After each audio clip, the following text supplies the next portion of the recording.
Ada satu kalimat yang seharusnya tidak pernah keluar dari mulut seorang bos tim di tengah perburuan gelar. Davide Brivio mengucapkannya. Orang nomor satu Trackhouse itu mengaku tidak yakin Aprilia akan mengizinkan timnya bertarung memperebutkan mahkota juara dunia MotoGP sampai lap terakhir. Pernyataan seperti itu biasanya lewat begitu saja. Kali ini tidak. Pasalnya, pembalap yang sedang dibicarakan, Ai Ogura, bukan sekadar pelengkap papan tengah. Ia hanya tertinggal 14 poin dari Jorge Martin, sang pemuncak klasemen. Dan disinilah letak pisau ceritanya. Martin membalap untuk tim pabrikan Aprilia, sementara Ogura membalap untuk Trackhouse, tim satelit yang motornya juga dipasok oleh Aprilia. Dua pembalap, satu logo pabrikan, satu gelar. Ketika seorang penantang berbagi bendera dengan pemuncak klasemen, pertanyaan soal perintah tim berhenti menjadi teori. Sebelum masuk ke inti persoalan, ada baiknya kita menakar seberapa nyata ancaman ini. Karena ini bukan kejutan semalam. Di Asen, Ogura meraih kemenangan pertamanya di kelas utama, sekaligus kemenangan pertama seorang pembalap Jepang di MotoGP sejak Makoto Tamada 22 tahun sebelumnya. Sejak hari itu, jaraknya ke Martin terus menyusut dari 25 poin menjadi tinggal 14. Brivio bahkan mengakui timnya sendiri tidak menyangka pembalapnya akan secepat ini. Yang tadinya sekadar rekrutan penuh harapan berubah menjadi penantang gelar sungguhan. Dan justru disitulah lahir sebuah masalah yang tidak pernah dibayangkan Trackhouse sebelumnya. Masalah itu bernama sejarah. Aprilia, dengan segala talenta dan warisannya di kelas-kelas kecil, belum pernah sekalipun merebut gelar juara dunia di kelas utama MotoGP. Bukan sekadar puasa gelar dalam satu dekade, melainkan tidak pernah sama sekali sepanjang mereka berada di kasta tertinggi. Kemenangan perdana mereka di kelas utama pun baru tercatat beberapa tahun terakhir, dan itu saja sudah dirayakan bak sebuah gelar. Mahkota juara dunia jelas persoalan yang jauh berbeda. Kini, untuk pertama kalinya, mahkota itu benar-benar berada dalam jangkauan. Bahkan keempat pembalap yang menunggangi motor Aprilia musim ini sempat memiliki peluang matematis menuju gelar. Namun bagi sebuah pabrikan yang sudah menunggu begitu lama, ada satu godaan yang sangat manusiawi. Memastikan gelar bersejarah pertama itu jatuh ke tangan pembalap pabrikannya sendiri, bukan ke seorang pembalap tim satelit. Dan di titik inilah pertanyaan besarnya berubah bentuk. Persoalan sesungguhnya bukan lagi apakah Ogura cukup cepat untuk menjadi juara dunia, melainkan apakah pabrikan yang memasok motornya akan pernah benar-benar membiarkannya melakukan itu. Sebuah tim satelit selalu dijual dengan janji manis bernama kesempatan setara. Tetapi kesetaraan itu tidak pernah diuji saat satelit hanya berkutat di papan tengah. Ia diuji tepat pada momen sang satelit mulai mengancam pembalap pabrikan. Dan momen itu sudah tiba. Dan ini bagian yang jarang benar-benar disorot. Aprilia tidak perlu berandai-andai soal perintah tim, karena mereka sudah pernah menjatuhkannya di musim ini juga. Sebelumnya, setelah insiden yang melibatkan Martin dan Raul Fernandez di lintasan, pabrikan itu dikabarkan turun tangan mengatur para pembalapnya. Bahkan, Martin sendiri disebut menuntut agar Ogura dan Fernandez tunduk pada aturan main yang sama, seperti yang berlaku untuk dirinya dan rekan setimnya. Artinya, kewenangan pabrikan untuk menekan laju tim satelit bukanlah sesuatu yang mengada-ada. Itu preseden yang sudah terjadi di musim yang sama, di bawah payung yang sama.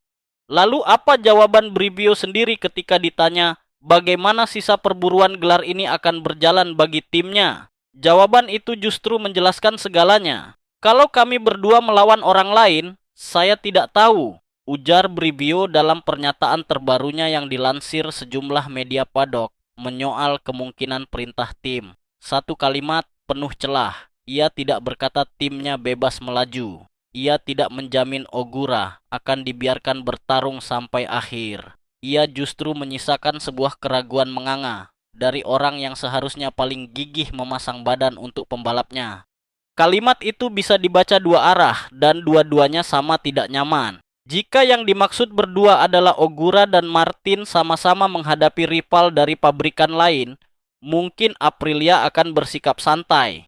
Tetapi jika yang tersisa di ujung musim justru Ogura berhadapan langsung dengan Martin demi gelar, disitulah kepentingan pabrikan akan menyala. Dan perintah tim di kelas ini jarang berupa instruksi kasar untuk mengalah. Ia bisa sehalus prioritas suku cadang atau jatah pengembangan motor yang diam-diam menguntungkan satu garasi saja. Dan Bripio tahu persis bahwa skenario kedua itulah yang paling mungkin terjadi. Supaya tidak ketinggalan lapisan-lapisan berikutnya dari cerita di dalam pedok seperti ini, jangan lupa subscribe ke GP Insider ID. Sebab lapisan berikutnya menyentuh sesuatu yang bahkan lebih besar dari musim ini, yaitu masa depan Ogura itu sendiri. Karena ironi terbesarnya justru berada di sana. Trackhouse kemungkinan besar tidak akan sanggup mempertahankan Ogura terlalu lama. Bripio sendiri sudah mengakuinya secara terbuka. Untuk musim 2027 sudah jelas akan ada tim pabrikan yang datang menjemput Ogura, ungkap Bripio seperti dikutip Autosport. Jadi bayangkan betul posisi tim ini.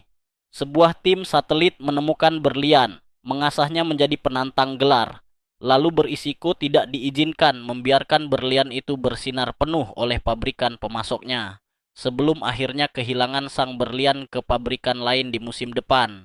Inilah luka yang jauh lebih dalam ketimbang sekadar satu gelar. Kalau Ogura benar-benar ditahan demi Martin, pesannya akan bergema sampai ke seluruh paddock, bahwa sebuah kursi di tim satelit, secepat apapun pembalapnya, tetaplah kursi kelas 2, begitu taruhannya berubah menjadi mahkota. Bahwa janji kesempatan setara hanya berlaku selama sang satelit belum benar-benar mengancam. Padahal justru pembalap semacam Ogura yang datang tanpa nama besar lalu meledak adalah seluruh alasan mengapa tim satelit dibutuhkan. Menahannya sama saja dengan mematahkan alasan keberadaannya sendiri. Maka keyakinan yang selama ini dipegang penonton perlu diluruskan. Publik mengira Ogura bebas mengejar gelar itu sampai lap terakhir, murni ditentukan oleh cepat atau lambatnya ia sendiri. Ternyata rintangan terbesarnya boleh jadi tidak mengenakan warna tim lawan. Ia justru mengenakan logo yang sama, persis dengan yang menempel di motor Ogura. Penilaian paling adil di sini hanya satu. Ancaman terbesar bagi mimpi juara Ai Ogura bukanlah Jorge Martin di atas lintasan, melainkan sebuah keputusan yang bisa diambil jauh dari lintasan di ruang rapat para petinggi Aprilia. Ogura sudah membuktikan bahwa ia cukup cepat, itu bagian yang mudah. Bagian yang sulit adalah pertanyaan yang bahkan bos timnya sendiri tidak berani menjawabnya dengan pasti. Apakah sebuah pabrikan yang belum pernah sekalipun juara akan sudi membiarkan gelar pertamanya direbut oleh tim satelit dari tangan pembalap pabrikannya sendiri? Di atas kertas, Ogura adalah penantang gelar seutuhnya. Dalam kenyataannya, ia seorang penantang yang izinnya masih dipegang oleh orang lain. Dan itulah kutukan yang sesungguhnya dari sebuah kursi satelit.